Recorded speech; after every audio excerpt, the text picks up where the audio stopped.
शंभवे गुरुवे नमः। शंभवे गुरुवे नमः।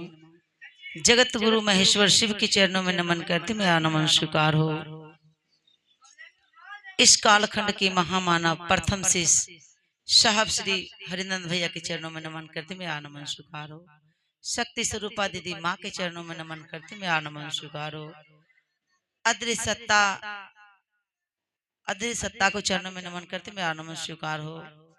तमाम गुरु भाई गुरु बहना के चरणों में नमन करते मेरा नमन स्वीकार हो। मंच महोदय की तरफ से गुरु के चरणों में चर्चा गुरु गप का मौका मिला है, गुरु के चरणों में लेकर समर्पित हूँ। हम सभी गुरु भाई गुरु बहना का एक ही काम हमारे साहब दीदी माँ के द्वारा मिला है हमको और आपको भाई बहना। हम सभी को एक ही काम है कि अपने गुरु से जैसे रिश्ता बनाते हैं हर परिवार से, हर रिश्ते नाते से, उसी प्रकार है अपने गुरु से ही रिश्ता बना लीजिए। क्या लगता है इस रिश्ते में? कुछ नहीं लगता है भाई बहना, क्योंकि आपका केवल मन होना चाहिए गुरु की दिशा में। हमारा आप जो भी काम करते हैं उसमें स्वार्थ रहता है और उसमें कुछ लगता है, लेकिन महादेव को गुरु बनाइएगा, यहाँ कहीं कुछ नहीं लगता है। हमारा आप सोचिएगा किसी का 5 रुपया देकर ही कुछ करवा लें तो यहाँ पैसा का जरूरत नहीं है, या तो कुछ भी चीज का जरूरत नहीं है। मेरा और आपका महादेव दिए हैं, ये सुंदर शरीर दिए हैं, तो इसमें 2 चीज हमेशा विराजमान रहता है। तो हमारा आप चलते हैं, बोलते हैं, दूसरे को बात समझते हैं, अपना बात भी समझते हैं। क्या इसमें है? कहा जाता है मन और आत्मा। इसमें मन और आत्मा रहता है, तो यही मन और आत्मा को मिलन करवाना है। जो आत्मा है वही परमात्मा है, अब मन है जो चेला है। हमारा आप जो कहते हैं ना कि महादेव को गुरु बनाकर 3 सूत्र करना पड़ेगा, तो 3 सूत्र केवल समझना है, क्योंकि मन ही मन आत्मा और परमात्मा से मिलन करवाते हैं। मन को अपने गुरु की दिशा में मोड़ दीजिए, क्योंकि मन ही सब कुछ करवाता है। मन ही ईमानदार बनता है और मन शैतान भी बन जाता है। देखते हैं अभी के डेट में क्या कुछ नहीं होता है। थोड़ा थोड़ा सा के लिए हमारा आप सोचते हैं किसी से झगड़ा न करें, लेकिन मन करवा देता है। कैसे करवाता है? क्योंकि हमारा आप उस दिशा में चलते हैं। हमारा किसी से अगर चाहिएगा कि झगड़ा करने का लिए सोचिएगा तो वो झगड़ा हो ही जाता है। अगर हमारा आप सोचेंगे कि उनसे प्रेम कर लें तो प्रेम हो जाता है, नहीं होता है। हमारा आप सोचते हैं कि प्रेम का परिभाषा क्या है? हमारा आप जो प्रेम का शब्द दिए हैं, जो पति पत्नी में प्रेम होता है, यही बस यहीं तक सीमित है।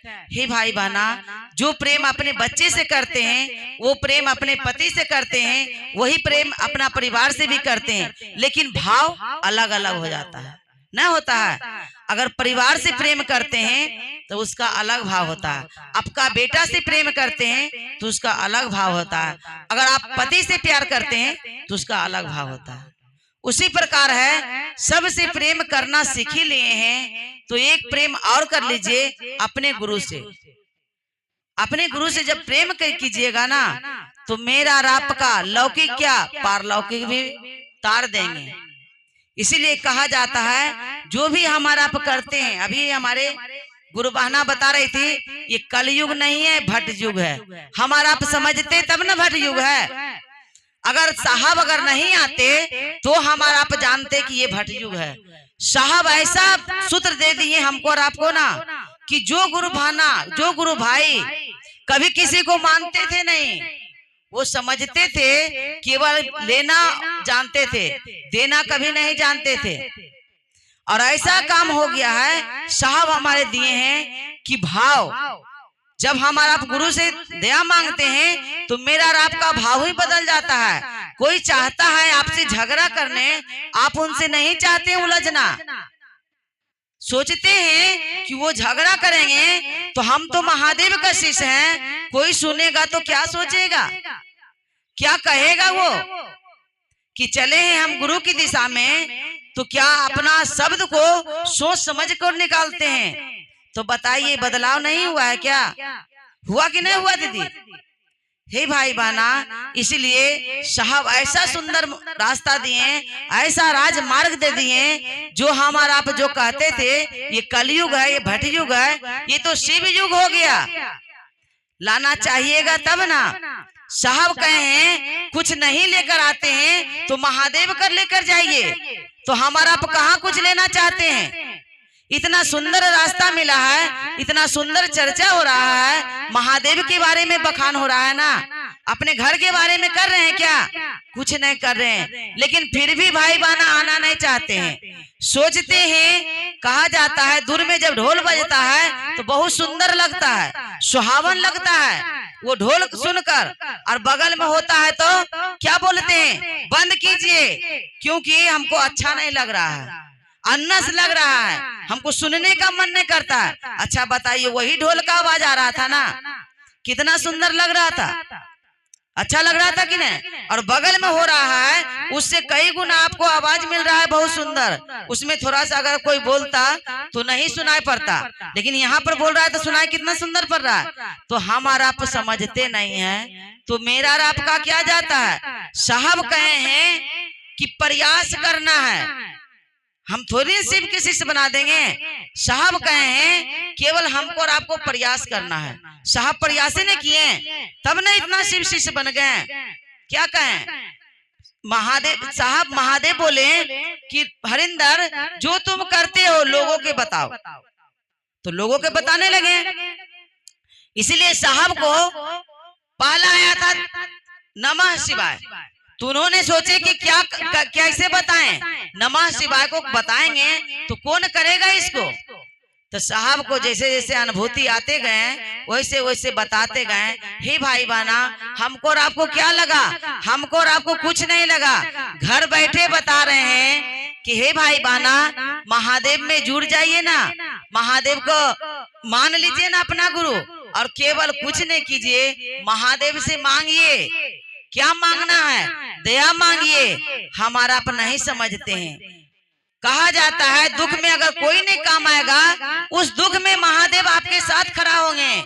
इससे बड़ा चीज और क्या चाहिए हमको और आपको। सुख में तो सबको आ जाता है, दुख में बुलाइए तो कौन आता है? कोई नहीं आता है। जो आपका अपना रहता है वही आपके साथ रहता है, आपका अपना नहीं रहता वो साथ नहीं। केवल आएंगे, देख कर चले जाएंगे, और साथ निभाएंगे कौन? जो मेरा अपना रहेंगे वो निभाएंगे, जो मेरा अपना कहते हैं ना वही निभाएंगे। हे भाई बहना, हमारा आप समझते इस बात को नहीं। हमारा आप अगर इस बात को समझते ना तो बैठने का जगह भी नहीं रहता, इतना जगह भी छोटा पड़ जाता। इस बात को हमारा आप नहीं समझते हैं। हमारा आप क्या जानते हैं कि महादेव को गुरु बना लिए, महादेव मेरे गुरु हो गए। ऐसे कोई हो जाता है क्या? अगर आप शादी कर लीजिए और अपना मायके में रहिए, देखिए ससुराल वाला आपको अपनाता है क्या? अपनाएगा क्या? नहीं अपनाएगा। जाओ तुम मायके में रहना, तुम्हारे जैसा हमको लड़की मिल जाएगा, तब क्या कीजिएगा? कहाँ से खोजिएगा पति को? मिलेगा क्या? नहीं मिलेगा। ऐसे कोई अपना नहीं होता है। इसीलिए हमारा इतना सुंदर मौका मिला है। साहब कहे हैं फ्री में मिल रहा है महादेव, ले न लीजिए। क्या लगता है इसमें? कुछ नहीं लगता है। आप क्या कर रहे हैं, क्या खा रहे हैं, क्या पहन रहे हैं, कहाँ जा रहे हैं, इससे कुछ लिया देना नहीं है। तो हमारा आप क्या कर रहे हैं? फ्री में मिला तब ना नहीं समझ में आ रहा है। और वही पैसा लगता तब कहते कि नहीं स्कूल में एडमिशन करवाए हैं तो फीस मेरा चालू है। अपने बच्चे पर कितना ध्यान देते हैं। बच्चा अगर नहीं जाना चाहते हैं उसको मार पीट कर भेजाते हैं कि नहीं जाओ, अगर नहीं जाएगा तो महीना लगेगा तो हमको पैसा देना पड़ेगा। तो कहाँ से लाएंगे? तुम पढ़ेगा तब ना। अच्छा बताइए, हमको और आपको नहीं समझ में है कि विद्यालय है तो इसमें शिष्य रहता है और गुरु कौन है? तो महादेव है। तो हमारा आप पढ़ना नहीं चाहते, हमारा आप सीखना नहीं चाहते हैं। इसीलिए भाई बहना मौका मिला है, जिसका हाथ पर नहीं चलता होगा वो सुनता होगा घर से, उनको समझ में आता होगा कि काश मेरा थोड़ा सा पैर शरीर सही रहता तो हम भी गुरु स्थल तक जाते हैं, गुरु स्थल तक हम भी जाते हैं। और जिसका स्वास्थ्य नहीं सही है वो कितना छटपटाता होगा बताइए तो। हमारा आप आना नहीं चाहते हैं क्योंकि मेरा और आपका शरीर सही है, तब हमारा आप आना नहीं चाहते हैं। और जिनका शरीर स्वास्थ्य सही नहीं है उनको पूछिए कि उनको दर्द कितना होता होगा। अगर महादेव के लिए चाहत होगा तब, महादेव के लिए प्रेम होगा तब, लेकिन हमारा पैसा नहीं करते भाई बहना। कितना दिन से महादेव का चर्चा हो रहा है, लेकिन फिर भी हमारा आप सोए हुए हैं। जागृत कब होइएगा बताइए तो। दूसरे जगह जाकर देखिए भाई बहना, तब समझ में आएगा कि हमारे भाई बहना कितने हैं और क्या क्या करते हैं अपने गुरु के लिए, और हमारा आप क्या करते हैं। हमारा आप कुछ नहीं करते हैं। हमारा आप सोच लेते हैं कि महादेव को गुरु बनाए लिए हम तो 3 सूत्र कर ही लेते हैं। 3 सूत्र किसी से नहीं होता है। अगर 3 सूत्र होता ना तो उनके मन में बेचैनी हो जाता है। जैसे हमारे ऋषिदेव भैया देखते हैं, अगर उनको बोल दीजिएगा कि भैया चर्चा होगा आइएगा, प्रयास करेंगे। साहब क्या कहें, प्रयास करना, तो उन्होंने यही बात कहते हैं कि प्रयास करेंगे। और हो सकता है महादेव की दया हो जाती है तो पहुंच ही जाते हैं। उसी प्रकार है हमको और आपको भी प्रयास करना है। साहब कहे हैं कुछ नहीं करना है, केवल प्रयास करना है। प्रयास कीजिए और दया मांगिए महादेव से, लेकिन हमारा आप दया मांग भी नहीं करते हैं। हमारा आप जो कहते हैं ना हम महादेव से दया मांगते हैं, दया नहीं मंगाता है। अगर दया मांगते ना तो हमको और आपको उनके प्रति दर्द रहता। जैसे अपने घर के देखते हैं, अभी शादी का फंक्शन है तब ना चर्चा करवा रही है दीदी, तो हमारा आप उनके प्रति सोचे कि अगर अपने बेटे के शादी कर रहे हैं तो कहे ना हम महादेव को भी काम करवा ले। सोचे दीदी तब ना करवा रही है। हे भाई बहना, दोनों चीज सोचते हैं। अपने बच्चे के लिए इतना कुछ लुटाना चाहते हैं, महादेव कुछ नहीं बोले लुटाने के लिए, केवल अपने गुरु के काम कीजिए।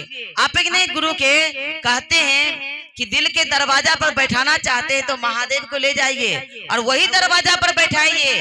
देखिए आपका घर तो सुखमय हो ही जाएगा, शिवमय हो जाएगा। हमारा आप जो दूसरे कहते हैं बताते हैं अपने घर परिवार को बताइए, माने चाहे न मत माने, लेकिन कहते हैं हमारा आप अपने बच्चे को सिखाते हैं तो सोचते हैं कि वो बच्चा नहीं मानता है, बच्चा नहीं करता है। हमारा आप जानते हैं कि अगर बच्चा नहीं करता तो हमारा जब एडमिशन करवाते हैं बच्चे को तब पहला क्लास में वो मैट्रिक की परीक्षा कैसे देता है, इंटर पास कैसे करता है, बीए में कैसे जाता है, उसी प्रकार है वो बच्चा खूब निभाना सीखता है, लेकिन कहने से उसको शर्म लगता है। अपने महादेव से दया मांगता है, ऐसा बात नहीं है मेरा बच्चा हो या आपका बच्चा हो, लेकिन उनको बताइए तब न समझेंगे। उनको बताइए नहीं कीजिएगा तो समझेंगे क्या। इसीलिए भाई बहना हमारा पे यही सोचते हैं कि 3 सूत्र महादेव को अपना गुरु बना लिए और घोषणा करवा लिए और शिष्य बन गए। ऐसे कोई शिष्य नहीं बन जाएगा। उनको प्रयास करना है, बारंबार महादेव से दया मांगिए कि हे शिव आप मेरे गुरु हैं, मैं आपकी शिष्या हूँ, मुझ पर दया कर दीजिए। इतना ही कहिए अपने महादेव से। और हो सके तो महादेव से कहिए कि हे महादेव आपका काम तो हमसे नहीं होता, आप करवा लीजिए। अगर आप नाबोझ रहिएगा तब इस बात को सुनेगा। अगर आपको ज्ञान हो जाएगा तो महादेव कदापि नहीं सुनेगा। करे बुड़बक, हम तो आपको चलने के लिए सिखा दिए, क्या मेरा अंगुली पकड़ कर ही चलते रहेगा? कम से कम मेरा अंगुली छोड़ो तब ना चलेगा। हे भाई बहना, लेकिन फिर भी प्रयास कीजिए कि हे महादेव जब अपने बच्चे को देखते हैं, जब बच्चा डेगा डेगी देता है ना तो उसको अंगुली पकड़ कर चलाते हैं कि मेरा बच्चा गिर ना जाए। और जब दौड़ने लगता है तब क्या उसको अंगुली पकड़ते हैं क्या?